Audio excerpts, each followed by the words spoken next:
আসসালামু আলাইকুম, শুভ সকাল। তো আপনারা সবাই কেমন আছেন?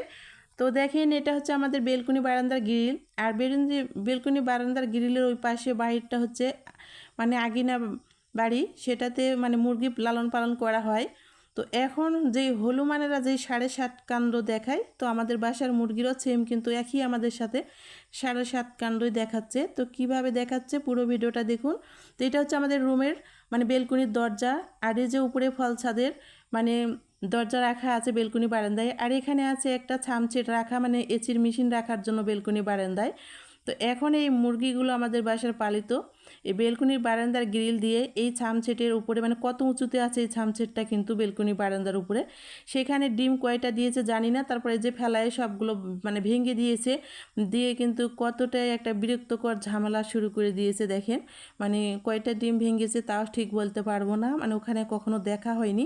তো সকাল বেলকুনি বারান্দায় বাড়ার পর দেখতে পারলাম যে এই যে ডিম ফেলে কিন্তু মেঝেতে ভেঙে ফেলছে, বেশ কয়টাই কিন্তু মনে হচ্ছে ডিম ভেঙেছে।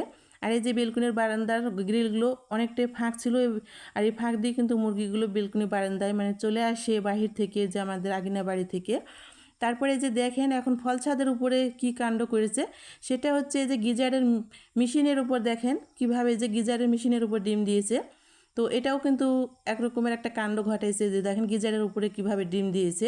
তো এটা কিন্তু মানে যেখানে মানে ডিম দেওয়ার মতো জায়গা নেই সেখানে ডিম দিয়েছে। তো কিছু করার নাই, অবশেষে পরিষ্কার করতে লেগে গেলাম।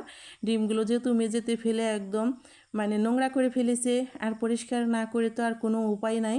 তো অবশেষে পরিষ্কার করা শুরু করলাম। তো এজন্য বলতেছি, হলুমানেরা যেই 7.5 কাণ্ড দেখে আমাদের বাসার পালিত মুরগিগুলো সেম কিন্তু আমাদের সঙ্গে একই কিন্তু এই 7.5 কাণ্ড দেখাচ্ছে। তো ফেলে দিলাম পরিষ্কার করে। ভিডিও আমার এ পর্যন্তই ছিল।